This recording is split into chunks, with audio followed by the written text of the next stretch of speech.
fans. What's going on, Atlanta Brave fans? This is your boy DA Boom with DAATL Sports. You can follow me at D-ATL Sports on YouTube and DATL Sports on Twitter. I started a live video probably about 30 minutes ago and I completed that live video, but for some reason, only 5 minutes of that live video was saved. I believe because maybe I hit the cut button when I wasn't supposed to, right? Like I said, I'm still new to this live stream. Still trying to figure some things out. Still trying to get my followers up. Still trying to provide more content, factual content, and content that people can actually go on and share with others. Well, we all can learn. We all in this together. I want to give a shout out to my brothers over at the Bird Cage, man. Ryan in the game, man. I want to give a shout out to 95 North Sports, man. My boy Berto, Chris Tip Moore, my boy Antoine Smith. Shout out to all content creators, man. Those guys encourage me to get into content creator with sports, man. I go on their channels. They allow me to come in with my thoughts, man. And I'm grateful for those things because those things give you confidence when you looking to get into the same thing, right? So like I said, shout out to those guys. Y'all go and follow those guys, like and subscribe and comment. They will greatly appreciate that because if you want some good content and some great information, man, like I said, my guys at 95 North Sports in the Bird Cage, man, they will greatly and gladly provide that for you. Those guys do shorts. Those guys also do live videos up throughout the week. Breaking news. I mean, you talking about just as fast as the ESPN analysts, CBS analysts, all the sports analysts. Those guys are on. I don't care if they're at work. I don't care if my boy Smitty over there eating chicken, man. I don't care if my boy Ryan doing the bumper to bumper. Those guys are going to always be in position, man. Same thing with Berto, Chris, and all those guys. Great Beard, all those guys, man. Thank you guys for your support, man. But like I said, tonight, we're going to talk about a potential trade back for the Atlanta Falcons with the Cleveland Browns. And I got this from thefalcoholic.com. And the title is The Atlanta Falcons Trade Out of the First Round in Latest Mock Draft. Now, they have the Atlanta Falcons trading back with the Cleveland Browns. Where the Cleveland Browns will pretty much get that 15th pick. And the Atlanta Falcons will probably get the 33rd pick, which they already have a 46 pick in the second round, 67 pick and a pick with number 104, which I think wouldn't be a bad thing for the Atlanta Falcons. However, I think that move depends on who's there at 15. We don't know. Jalen Walker can end up going top 10. We don't know. Kenneth Grant can end up going top 10, which I think he won't because I do believe that the Cleveland Browns trading with the Atlanta Falcons for that 15th pick was solely to beat out the Seattle Seahawks from drafting Kenneth Grant at number 17 on a couple different mock drafts because also the Seattle Seahawks need a defensive tackle. And the reason why the Browns would probably seek defensive tackle at that spot due to the fact that Jeremiah Owosu is they're not sure if he's going to be ready to go when the season starts in 2025. And, when it comes to the Cleveland Browns and talking about their defensive front, we know they're always going to be nasty, mean, and physical up front with great edge rushers. And you talk about a Myles Garrett, that's the best defensive lineman in the National Football League as of today, right? When you think about defensive linemen, the first two guys coming to your mind from the last 10 to 15 years is Aaron Donald and Myles Garrett, right? So when you think about those two guys, if you have either one of those guys, and we know Aaron Donald is done, I think he can come back and be a candidate for Defensive Player of the Year again if he would have come out of retirement right now. It would be great for you, Aaron Donald, if you came out of retirement and came to the Falcons for 1 year. They got a little. They probably can generate a little bit of change for you. Maybe even clean a few guys out of the house for you. But that's neither here nor there. A little jokey joke. But like I said, I think that the Cleveland Browns are going to be looking to fill that spot because that's a big-time player that's not going to be there for those guys due to the fact that he had a neck injury in 2024 that I'm not fully aware of the details surrounding it. I just know that it's a possibility that he may not start the season and could possibly be out for a big chunk of 2025 and based on the time frame when it happened later in the season, right? But like I said, a lot of people probably wouldn't agree with the Atlanta Falcons trading back on this pick. And I'm going to say this.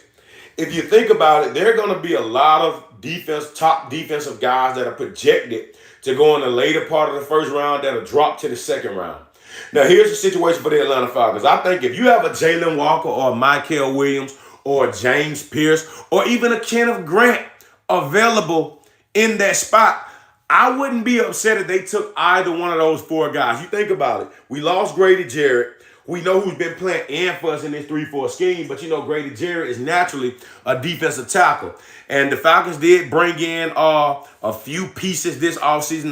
They did bring in Leonard Floyd, who I think is going to be incredible for the Falcons. A guy that had 8.5 sacks in 2024, 9.5, 2023, and 2021 and 2022. He had 10.5 sacks each, and I think a 9-sack season prior to 2021. So I don't think that Leonard Floyd is a bad signing for the Atlanta Falcons. We're talking about a guy that's been consistent in the National Football League over the last half decade. So I think bringing back a Matthew Judon and pairing him with a Leonard Floyd, I think you have already upgraded that position. And I say with the position now, I had the Atlanta Falcons edge rush at a D coming out of this season due to the fact that we still didn't really become a big-time sack team. We got mashed on the edge in terms of run support, setting the edge.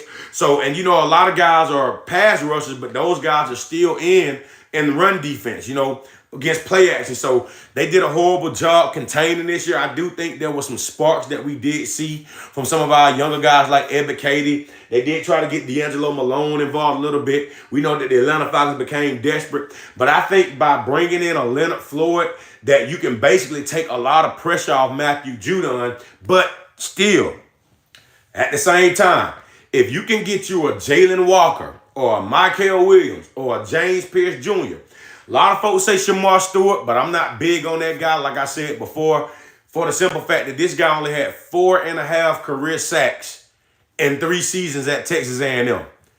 There's no way I'm wasting a first round. I'm not saying that Shamar Stewart can't be a good player in the National Football League because his presence was very well needed at Texas A&M. But 4.5 sacks, if I'm talking about becoming a team that's above average in the sack category, right? Because I don't think it's going to be a big jump where we're going to go from worst to first. We potentially can if the Falcons make the right choice. Because, you know, we see these younger guys like a Will Anderson Jr. and other younger guys that'll come in, the Josh Allen, the Brian Burns, who's been, you know, a couple of these guys been in for a while, but they're still in their first decade in the National Football League.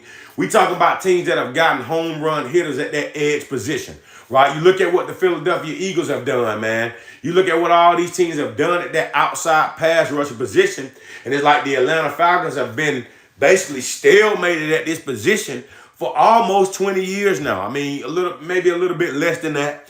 You know, because we did have our John Abraham back in the day. We had our Corey Bierman, who wasn't the best, but he was a decent edge guy who was really an interior guy to me, but I had him playing on the edge. We had a couple good defensive tackles. You know, the Falcons have had guys throughout the last 3 decades, but for the past decade and a half, the Falcons have not done anything outside of drafting Vic Beasley, who had 1 good season and no sack tack, right? We haven't done anything significant in that position. You know, we were all sold on Judon because we saw what Judon did in Baltimore, and we saw what Judon did also with the New England Patriots. And, you know, we were high on Judon coming in because think about it, you hear Matthew Judon, first thing you think is sacks, and first thing you think is solid edge presence, but we know that took a step backwards in Atlanta, and we know that most of that was because if you look at the good teams, you look at the teams that win, look at the teams that are top 5 in defensive categories, what do they have? They have 2 guys, like what I call my wing guys up front on that defensive line. They have 2 guys that are flying together, wings that are flapping together. The symbol of the Falcon, the symbol of any bird of prey is their wings. Their wings is even though you can talk about their beak or their talons, their wings is what make them. Think about it. A falcon is probably one of the fastest birds on the earth. But a falcon is nothing if those wings aren't designed to fly together, meaning that they need 2 guys on that edge to bring hell, right? Forgive me if I said a word that I shouldn't say. Please don't flag my account, YouTube. I will not do it again, right? But like I said, you have to pair whoever your guy is with another guy. Like I said, having a Leonard Floyd, I do like the divine move, right? I like that they brought Mike Hughes back. I like that they brought Mike Ford back. But at the same time, we still have to address corner. But that's for another topic of discussion, right? And like I said, if they were to trade back with the Browns, maybe they can go corner and defensive line in the second round. Or maybe they can go 2 defensive linemen. Who knows? Mike Green could actually fall to the second round. And we think about what happened with your boy from the Eagles. How I forget his name? Jalen Carter. We think about what happened to him in the draft 2 years ago, where those allegations were going around surrounding the guy that died, with the young lady that died, and the knowledge that they say he knew. The Eagles took a chance on Jalen Carter, and that thing cleared away, right? And I'm not excusing things that happen where you get involved in criminal activity, because if you're involved in criminal activity, you got to pay the consequences. You got to pay your restitution, right? I know that all situations are different, and we know that situation can vary based on certain categorical things, but we're not going to get up into that. It's just right is right and wrong is wrong, right? So, like I said, I'm not so familiar with the Mike Green situation. There are rumors that they were just allegations and allegations only, because Mike Green is arguably the best edge rusher in this draft, right? And some people may think I may be reaching by saying that, but when you look at the guy on tape, he's fundamentally sound. He's fast, right? You talking about, and when you think of Mike Green, you have to look at what he does when the ball is going away from his side, how he chases down guys that are running counters, how he chases down guys that are running stretch plays to the opposite side. This guy is very versatile, right? Now, I may have gone a little bit too far and say he's the best, because we look at those top guys. You know, you look at Abdul Carter, who was phenomenal. We know he struggled in the college football playoff, but Abdul Carter is still a legitimate top 5 pick. In my opinion, I think any team that draft this guy is going to get an excellent football player. They're going to get a football player that's going to become probably a Pro Bowler that can potentially be a Hall of Famer. We know he has to come in and show, but I think Abdul Carter passes the eye test for me, right? Jalen Walker passes the eye test for me. Michael Williams passes the eye test for me. Kenneth Grant passes the eye test for me, right? So like I said, you know, with all these things going on, right, you know, for the Atlanta Falcons, I don't think that trading back would be bad for those guys, due to the fact that they only have 5 picks, and out of the 5 picks, 3 are late round picks, right? You talk about the Atlanta Falcons, right? Like I said, I know they have pick 15. Let me make sure I check my bracket. They have pick 15. Hold on one second. Yeah, pick 15, pick 46. And I'll come back to you on the last 3. You know, I got to, you know, just my thoughts are all over the place right now. But like I said, guys, you know, the Atlanta, like I said, I don't think that this would be a bad move for the Atlanta Falcons to go after this trade. Now, like I said, I do believe that depends on who's available at that spot, right? Because the last thing you want to do is trade away this first round pick, right? Especially if it's a guy that can be a game changer. Because when I think Michael Williams, right, the first thing I think about is Micah Parsons, right? There's a lot of similarities with this guy to Micah Parsons, right? You talk about his speed off the football, his first step. You're talking about a guy that sets the edge. You're talking about a guy that chases down tackles and has chased down tackles and caused tackles from him coming from the backside to be a tackle for loss, right? Talking about a guy that can play 3 downs. Talking about a guy that can be in on 4th down, 4th and short yard situation, the way he sets the edge, the way he doesn't lose the edge, all those things. So like I said, so when you put all of those factors into play, I think that drafting this guy would be great for the Atlanta Falcons. Like I said, Jalen Walker's, James Pierce. Now, also on another side, if you look at the Atlanta Falcons were to make this trade, we know that the Falcons also need more linebacker help. We know they brought in Divine, right?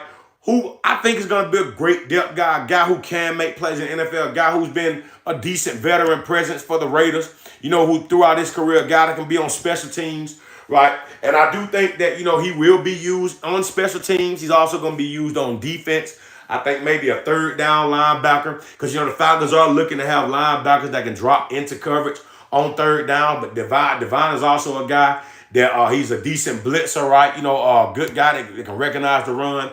But he's not a guy that I'm going to say he's going to come in right now and be that huge of an impact. I do think having him is an upgrade, a miniature upgrade, in which I think the linebacker position is still like a D, maybe a D+, because they do have guys that can tackle. But covering wise, you know, and getting beat on crossing routes, We need linebackers that can bake. Now, as a backer, you matching up with a 3 receiver or you matching up with a tight end that's versatile. It's always going to be a mismatch because of the speed difference, right? But at the same time, you have to have a linebacker that has that presence to be able to affect short routes, to be able to throw off short routes, to be able to jam a guy with inside of 5 yards, a guy that can be a great off-ball linebacker. So when you think about the Falcons need a linebacker help, and when you look at the first, because see, the priority is the first 3 rounds, right? The more picks you can get in the second round, which will give the Falcons 2 picks, if they make this trade with the Cleveland Browns at 33 and 46, and you're talking about going up into pick number 67, right? When you think about those things, that'll give you an early second round pick and an early third round pick, in which if you're talking about getting guys defensively up front and guys on the offensive line, I think you do whatever you can to get the most picks, right? You do whatever you can to get the most picks. Now, like I said, if Michael Walker is probably my favorite, right? He's my favorite. I love all the guys that are potential targets for the Atlanta Falcons. I like Kenneth Grant. If I'm the Atlanta Falcons, I'm taking one of those guys because you need both defensive tackle and you need both edge help at the same time, right?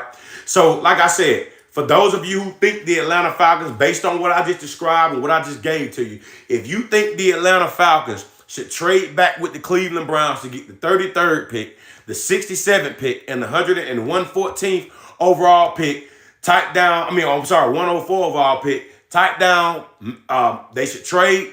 If you don't think so, they should not trade. They should not, should, right? They should take. Because like I said, of course, as Falcon fans, we want to get the best player, right? But you have to look at the situation for the Falcons. They've dug themselves into a grave. Let me break it down.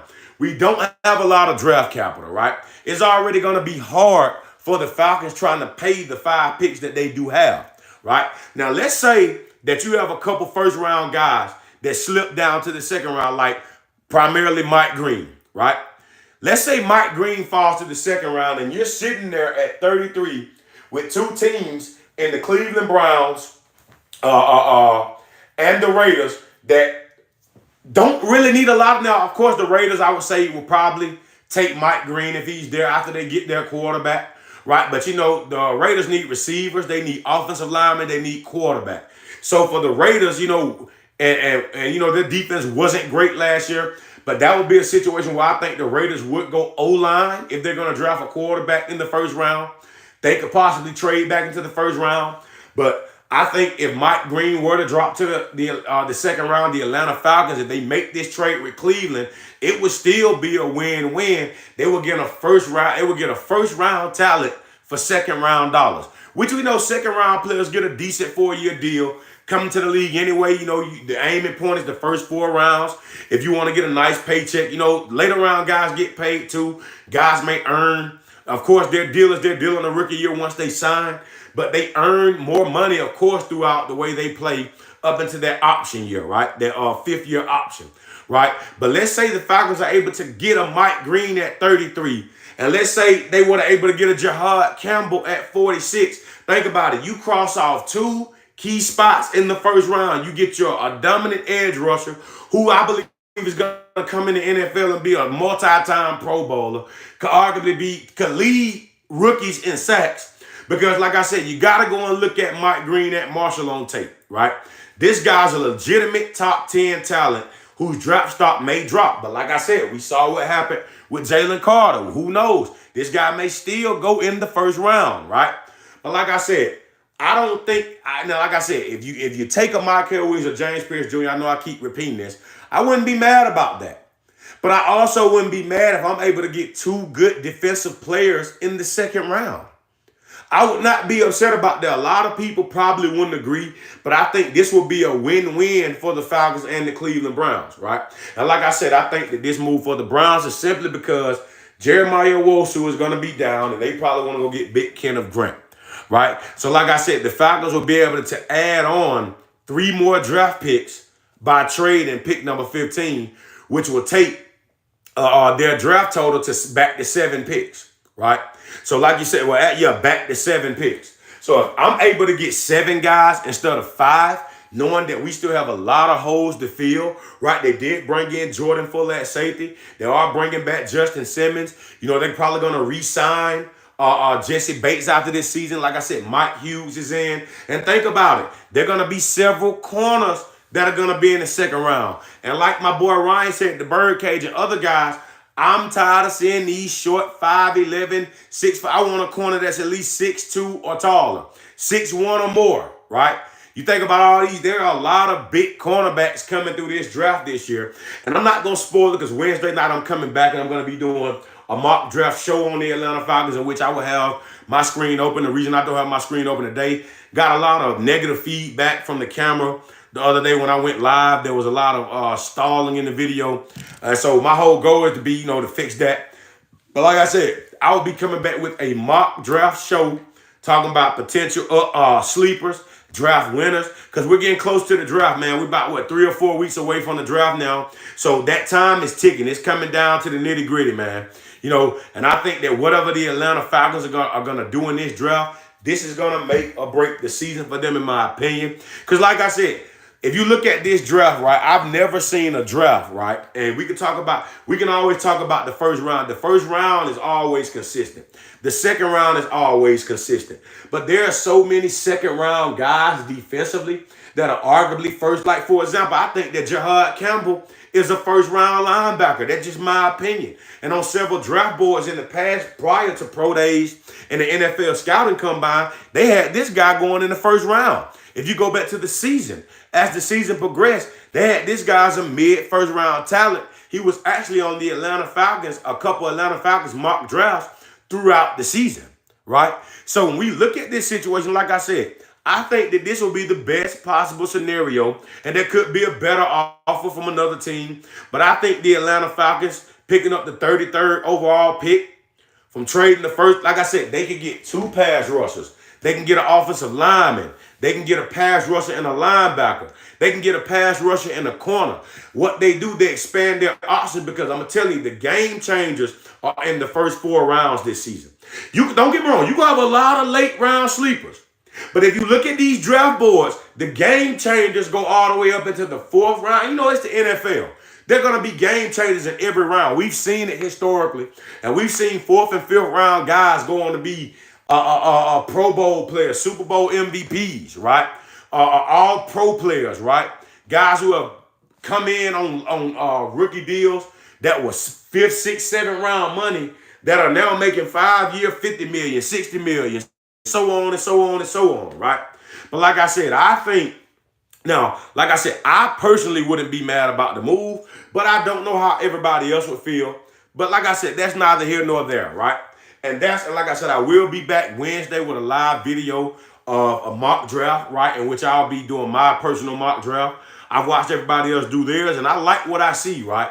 And it's a lot similar to the people I believe the Atlanta Falcons would target, right? But last but not least, before we go on to the Atlanta Braves, one guy that my boy Antoine Smith brought up today, and this is a guy that I've been doing research on for the last week, 2 weeks, right? I knew who he was in the season. Big Desmond Watson out of the University of Florida, who I like to call the defensive wall of China, right? The defensive wall of China, right? Some folks going to say, well, he ran a 5.93 at the combine. He's 464 pounds.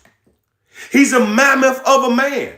Now, the NFL may try to get him to drop 50, 60 pounds, right? In fact, and I'm going to be honest with that, though. I don't even think they'll make him drop that much weight, because this big guy can actually move a little bit, right? And for him to run a 5.93 at 464 pounds, you got to understand how much weight this man is carrying on him. He also had a 26-inch vertical, which ain't stellar, but at 464 pounds, right? This man jumped 26 inches. He 36 reps of 225 on the bench at his pro day.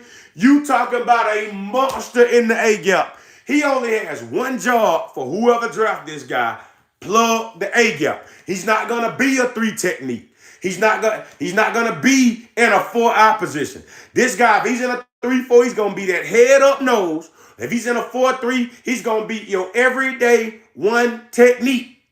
He's going to be a first and second down lineman. He's going to be in a fourth and short situation, all short yardage situation. Because one thing that this guy does well, this guy plugs the A gap. And if you look at him on tape, this guy forces a lot of guys into the outside containment, and it forces the edge guys to be playmakers, right? It forces those guys, and it kind of makes their job easy, right? Think about it. We know Big Desmond Watson going to plug the A gap. And by him plugging that A gap and being able to take on double teams and not be moved, that's going to be very, very valuable, especially for a team like the Atlanta Falcons who struggle against the run, right? I think right now they have been projected to be a 7th round pick, right? But I think that he could possibly go in the 6th round. But I think that if I'm the Atlanta Falcons, I'm keeping my draft radar locked on this guy. You don't want this guy to go to anyone in the division, right? You don't want this guy to go to a team that already has phenomenal defensive presence, right? I can see the Eagles saying, you know what, the hell with it. Let's go ahead and draft Desmond Watson to create more of a wall on 4th and short situations, 3rd and short situations, goal line situations, right? But I think that Desmond Watson is going to be a guy that's going to come in and make some defensive coordinator a very happy man. And he's going to make that man's life easy in terms of calling defense, right? It's going to take so much pressure off. Now, we know the National Football League is different, but if you get this big 460-pound man to plug those A-gaps and take on those double teams and help reduce the combo block or help the deuce block to help keep that guard or that center off your Mike backer or your outside backer, I think that would be huge for the Atlanta Falcons. So I agree, Smitty, man. I would love for the Falcons to keep this guy on their radar because that's going to be a big move for the Atlanta Falcons, right? So with that being said, we're going to go ahead and move on over to the Atlanta Braves. Now, we already know I posted earlier. My boy Chris Tipmore, a few other people posted about it. It's trouble in paradise for the Atlanta Braves. Now, I don't think that the season's dead. You know, of course, a lot of Braves fans are panicking because, you know, in Braves country, man, we love our Braves. So I understand that a lot of, you know, those Braves, man, we know about those Braves. They're going to win, man. They're going to give us our money's worth. They're going to support the fans. They're going to appreciate the fans. And the Braves are going to do whatever it takes to give the team a good product on the field, right? But we know that Jurickson Profar is suspended for the next 80 games, meaning that Jurickson Profar will be out through the month of June, if I'm not mistaken. Jurickson Profar may not be back. Well, he may be coming back in June. I say late June, maybe around the All-Star time. But Jurickson Profar violated the substance abuse policy for Major League Baseball. He tested positive for performance enhancement drugs. And we can get up into it like, no, they shouldn't have did it. They should have did this. The rules are the rules. I hate to see that happen due to the fact that we brought him in. He's been our leadoff guy, you know, to start the season. Due to the fact that Ronald Acuna Jr. is on the 10-day injured list, of course, his is actually extended to 30 days because he's projected to come back on May 1st. We know Spencer Strider is still going to be out to probably April 15th. I want to say who else? Sean Murphy's going to be out to I think April 10th. I could be a little bit off on that, but we still got key guys down, and to lose Profar, who's been hitting lead off us to start the season, is huge for the Atlanta Braves, right? Because we still talking a whole 30 days before Acuna comes back, and how do we know Acuna is going to be? Now, we know once he hits the baseball field, he's going to pick up where he left off, but we don't know what restrictions are going to be on Ronald Acuna. We don't know how effective he's going to be. Think about it. He's torn both his ACLs, right? He's had 2 major knee replacement surgeries, right, which could put a damper on anyone's career, right?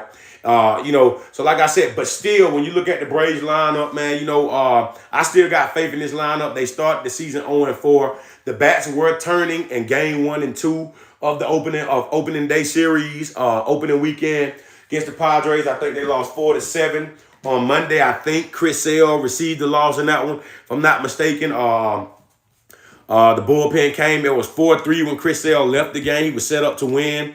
Bullpen gave up 4 runs later in the game. Day 2, Reynaldo Lopez went out and did his thing. I think he left with a 3-3 tie.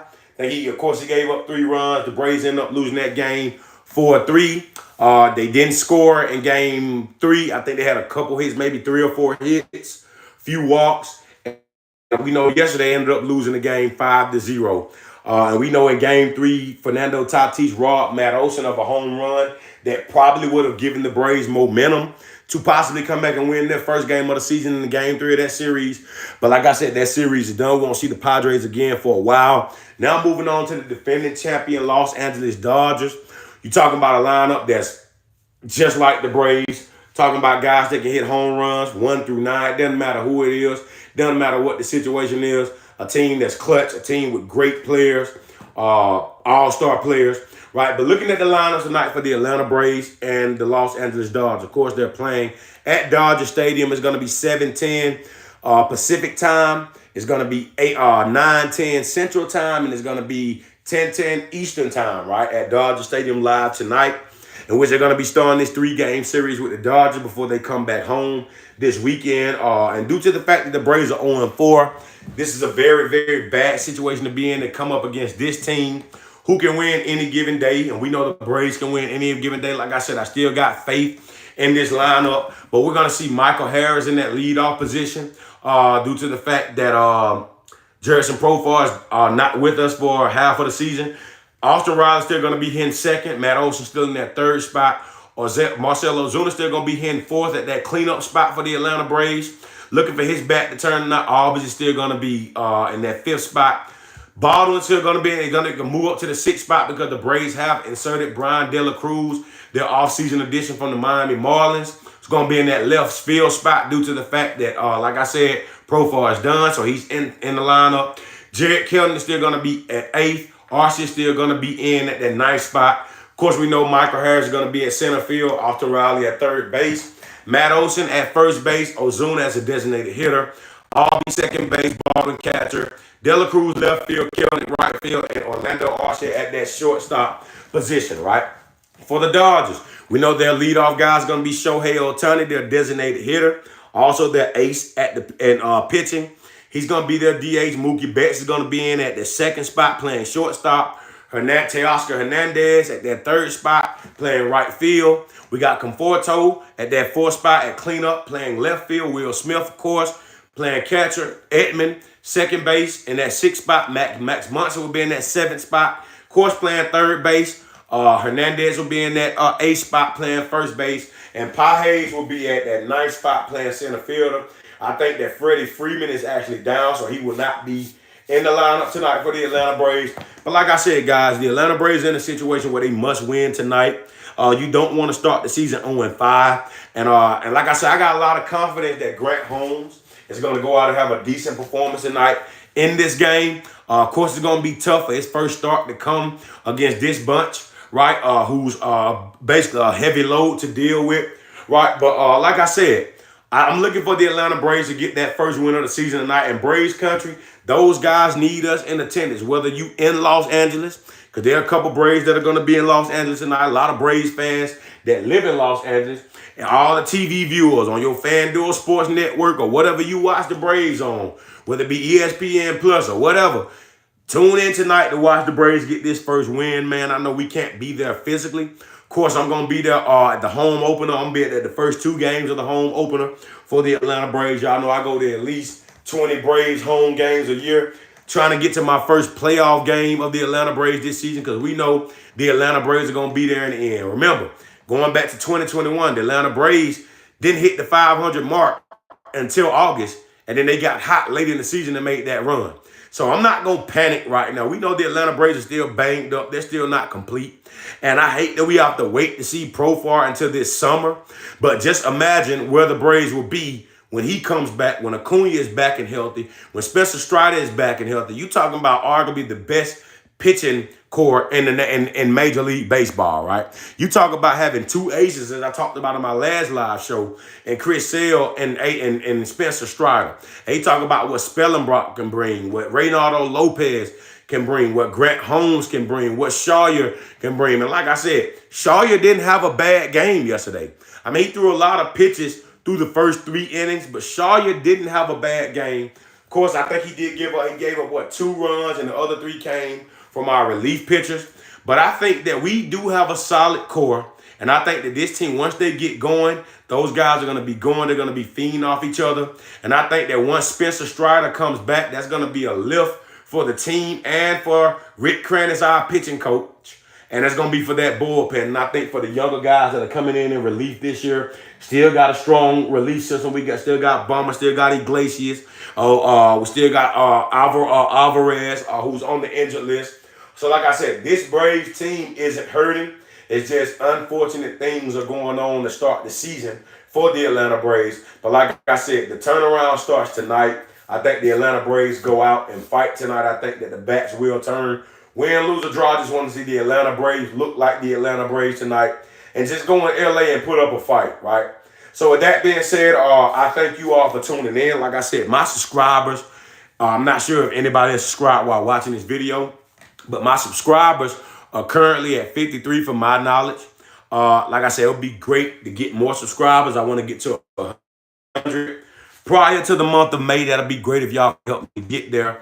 Like I said, if you feel led to donate to the channel, I have all the Cash App link is in the description box. Like I said, it'll be great because, like I said, I would like to be able to create better content. Just make it more fan favorable, right? For the people that are gonna tune in, right? Just make it to where people can say, you know what, I like going on, I like the choreography, I like all those things, because I'm huge on those things. Still new to this live stream stuff, because when you're doing regular videos, you can chop things out, you can edit, you can do all those things, you can add certain things, but when you go live, everything has to be on point. And I'm just learning from the guys that I subscribe to, the way they conduct their live videos, the information they give, how they bring it, and how they interact with the viewers, right? So, like I said, I'm trying to get to that point.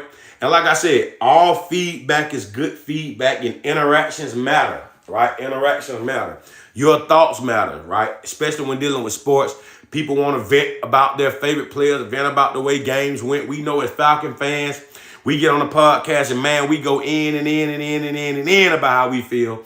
But at all times, you got to keep it realistic. You got to understand your team, and you got to understand the situation that they're in. So for the Atlanta Falcons, we're just looking for a bounce back season. We're looking for them to make something happen so that we can be better than we were last year, right? And with that being said, I'll be back on Wednesday night with a Falcons mock draft, Falcons updated news, and just the status of the Atlanta Falcons. And Friday night, I'll be doing a live video talking about the Final Four, previewing the Final Four, talking about the marquee players, matchups we'll see, keys to victory for those teams. I think this is going to be a phenomenal Final Four, man. I think it's going to be incredible. Talking about Auburn, man, talking about Duke, talking about Florida. Like I said, man, it's going to be an incredible Final Four, man. I can't wait to see it. And until then, y'all be blessed, stay safe, look out for yourselves, and look out for others. That's it. Checking out DA Boom.